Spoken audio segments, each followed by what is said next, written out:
Hello friends, ನಾನಿವತ್ತು ನಾಟಿ ಕೋಳಿಯನ್ನು ತೋರಿಸ್ಬೇಕು ಅಂತಿದ್ದೀನಿ. ನಾನು ಮನೆಯಲ್ಲಿ ಕೆಲವು ಕೋಳಿಗಳನ್ನ ಸಾಕ್ಕೊಂಡಿದ್ದೀನಿ. ಇವುಗಳಿಂದ ತಕ್ಕ ಮಟ್ಟಿಗೆ ಲಾಭವೂ ಇದೆ, ಹಾಗೆ ಅಷ್ಟೇ ನಾವು ಅದರ ಜೊತೆಲಿ ಸಹ ಇರಬೇಕಾಗ್ತದೆ. ದಿನದಲ್ಲಿ 4 ಸಲ ಅದಕ್ಕೆ ಫುಡ್ ತಿನ್ನಲಿಕ್ಕೆ ಹಾಕ್ತೇನೆ.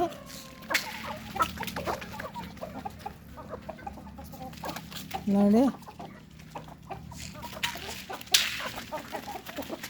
ಅಕ್ಕಪಕ್ಕದವರು, ಪರಿಚಯದವರು, ಸ್ನೇಹಿತರು ಬಂದು ಅರ್ಜೆಂಟಿಗೆ ಊರು ಕೋಳಿ ಬೇಕು ಅಂತ ಕೇಳ್ತಾರೆ.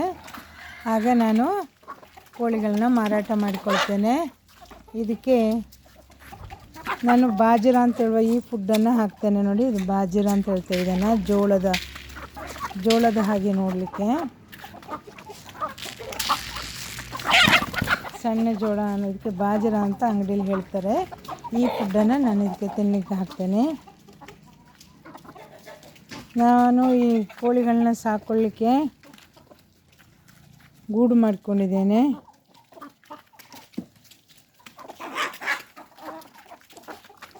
ಊರು ಕೋಳಿಗೆ ಕೆಜಿಗೆ 650 ರೂಪಾಯಿ ರೇಟ್ ಇದೆ.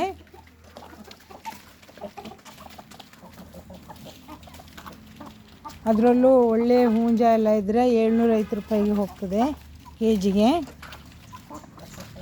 ಹೆಣ್ಮಕ್ಳು ಮನೇಲೇ ಇರುವಾಗ ಒಂದು 10 ಕೋಳಿಯನ್ನು ಸಾಕೊಂಡ್ರೆ ಅವರ ಖರ್ಚಿಗೂ ಆಗ್ತದೆ. ಎಲ್ಲದಕ್ಕೂ ಮನೆಯವ್ರ ಹತ್ರ ನಾವು ದುಡ್ಡು ಕೇಳುವಾಗ ಒಂಥರ ಬೇಸರ ಆಗ್ತದೆ. ಈಗ ಮೊಬೈಲ್ ಎಲ್ಲರೂ ಯೂಸ್ ಮಾಡ್ತೇವೆ. ಮೊಬೈಲ್ನ ರೀಚಾರ್ಜಿಗೆ, ಮನೆಯ ಸಣ್ಣ ಪುಟ್ಟ ಖರ್ಚುಗಳಿಗೆ ನಾವು ಮನೆಯವ್ರನ್ನ ಕೇಳಬೇಕಾಗಿ ಬರಲ್ಲ. ಸ್ವಲ್ಪ ಕೈಯಿಂದ ದುಡ್ಡು ಹಾಕ್ಕೊಂಡು ಒಂದು 4 ಕೋಳಿ ತಂದು ಸಾಕಲಿಕ್ಕೆ ಶುರು ಮಾಡಿದರೆ ನಮ್ಮ ಖರ್ಚಿಗೆ ನಾವು ಮಾಡ್ಕೋಬೋದು. ನೋಡಿ, ನಾನು ಈ ಥರ ಗೂಡು ಸೆಟ್ಟಿಂಗ್ ಮಾಡ್ಕೊಂಡಿದ್ದೇನೆ. 15 ಫೀಟ್ ಉದ್ದ, ಹಾಗೆ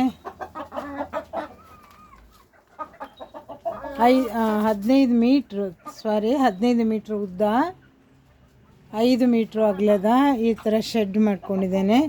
ಇದಕ್ಕೆ ಫುಲ್ಲು ಮೆಶ್ ಹಾಕ್ಕೊಂಡಿದ್ದೇನೆ. ಕೋಳಿಗಳಿಗೆ ಕೂತ್ಕೊಳ್ಳೋಕ್ಕೆ ಈ ಥರ ಅಡ್ಡಡ್ಡ ಕೋಲುಗಳನ್ನ ಹಾಕ್ಕೊಂಡಿದ್ದೇನೆ. ಈ ಥರ ತಿನ್ನಲಿಕ್ಕೆ ಫುಡ್ ಸ್ಟ್ಯಾಂಡ್ ಇದೆ, ಇದಕ್ಕೆ ಫುಡ್ ಹಾಕ್ತೇವೆ. ಈ ಥರ ಒಂಥರ ಅಗಲವಾದ ಪಾತ್ರೆಗಳಲ್ಲಿ ಹಾಕಿದರೆ ಒಟ್ಟಿಗೆ ನಿಂತ್ಕೊಂಡು ತಿಂತೇವೆ. ಆಗ ಫುಡ್ ವೇಸ್ಟ್ ಆಗಲ್ಲ.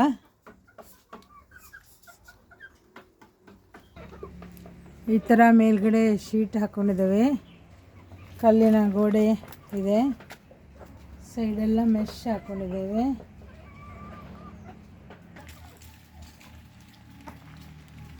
ಬೆಳಿಗ್ಗೆ ಸ್ವಲ್ಪ ಹೊತ್ತು ಬಿಟ್ಟರೆ ಕೈಕಾಲು ಆಡಿಸ್ಕೊಂಡು ಬರ್ತವೆ. ಪುನಃ 11 ಗಂಟೆ 12 ಗಂಟೆ ಆಗುವಾಗ ಆಚೆ ಈಚೆ ಓಡಾಡಿ ತಿನ್ನಲಿಕ್ಕೆ ಬರ್ತವೆ. ನಾನು ಮನೇಲೇ ಇರೋದ್ರಿಂದ ಟೈಮ್ ಪಾಸಿಗೂ ಆಗ್ತದೆ. ಹೆಣ್ಮಕ್ಳು ಮನೇಲೇ ಇದ್ದಾಗ ಏನಾದರೂ ನಮ್ಮದೇ ಆದ ಕೆಲಸ ಮಾಡ್ತಾಯಿದ್ರೆ ಗಂಡಸರಿಗೆ ಸ್ವಲ್ಪ ಹಗುರ ಆಗ್ತದೆ.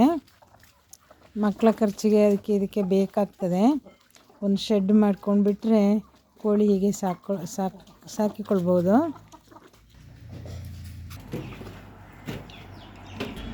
ಹಾಗೆ ನಾನು ಮರಿಗಳನ್ನ ಸಾಕೊಳ್ಳಿಕ್ಕೆ ಈ ಥರ ಸಣ್ಣ ಸಣ್ಣ ಗೂಡುಗಳನ್ನ ಮಾಡ್ಕೊಂಡಿದ್ದೇನೆ. ನಾನಿಲ್ಲಿ 3 ಥರದ ಮರಿಗಳನ್ನ ಸಾಕ್ತಾಯಿದ್ದೀನಿ. ನೋಡಿ, ಇದು ಒಂದು ಸೈಜು, ಇದು ಪುಟಾಣಿ ಮರಿಗಳು ನೋಡ್ಬೋದು. ಒಂದು ಬಾರಿಗೆ 15-20 ಮರಿಗಳನ್ನ ಒಂದು ಸೆಟ್ಟಲ್ಲಿ ತಗೊಳ್ತೇನೆ. ಇದಕ್ಕಿಂತ ಸ್ವಲ್ಪ ದೊಡ್ಡ ಕೋಳಿ ಮರಿ,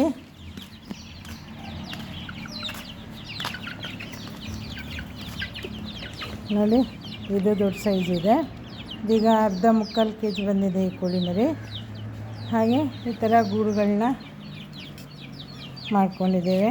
ನೋಡಿ, ನೀರೆಲ್ಲ ವೇಸ್ಟ್ ಕ್ಯಾನ್ ಇದೆ ನೋಡಿ, ಅದರಲ್ಲೇ ನೀರು ಇಡ್ತೇನೆ. ಅದಕ್ಕಾಗಿ ಏನು ಎಕ್ಸ್ಟ್ರಾ ದುಡ್ಡು ಹಾಕಿತಾರಲ್ಲ, ಇನ್ವರ್ಟರ್ ನೀರಿಗಿಡುವ ಕ್ಯಾನನ್ನು ಕಟ್ ಮಾಡಿ ಇಟ್ಕೊಂಡಿದ್ದೇವೆ.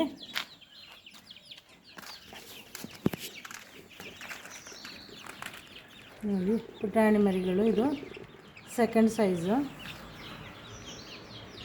ಇದು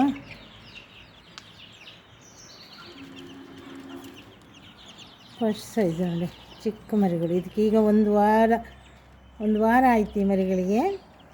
ಇದು 15-20 ದಿವಸ ಆಯ್ತು ಈ ಮರಿಗಳಿಗೆ.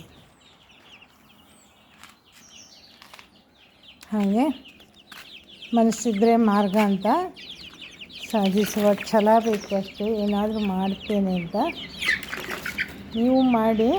ಈ ಥರ ಕೋಳಿ ಸಾಕೋದು ಒಳ್ಳೆಯ ಒಂದು ಹವ್ಯಾಸವೂ ಆಗ್ತದೆ, ಟೈಮ್ ಪಾಸ್ ಆಗ್ತದೆ.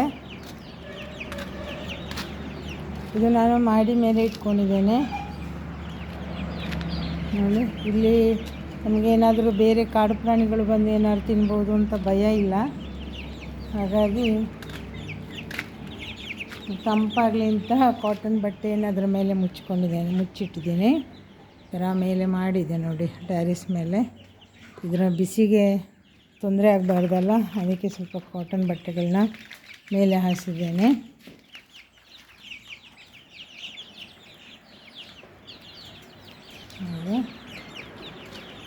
ನಿಮ್ಮ ಪ್ರಯತ್ನ ಮಾಡಿ ನೀವು ಸಹ ಸಾಕಿ.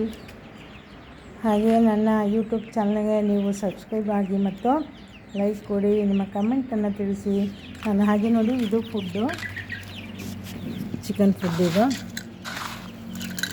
ಇದು ಬಾಜಿರ ಮತ್ತು ಇದಕ್ಕೆ ಮಿಕ್ಸ್ ಮಾಡಿದ್ದೇನೆ ನೋಡಿ. ಇದನ್ನು ನಾನು ಮರಿಗಳಿಗೆ ಮಾತ್ರ ಹಾಕ್ತೇನೆ. ಮರಿಗಳು ಬೇಗ ದೊಡ್ಡದಾಗಲಿಕ್ಕೆ ಇದು ಒಳ್ಳೆಯದಾಗ್ತದೆ. Thank you watching for my videos.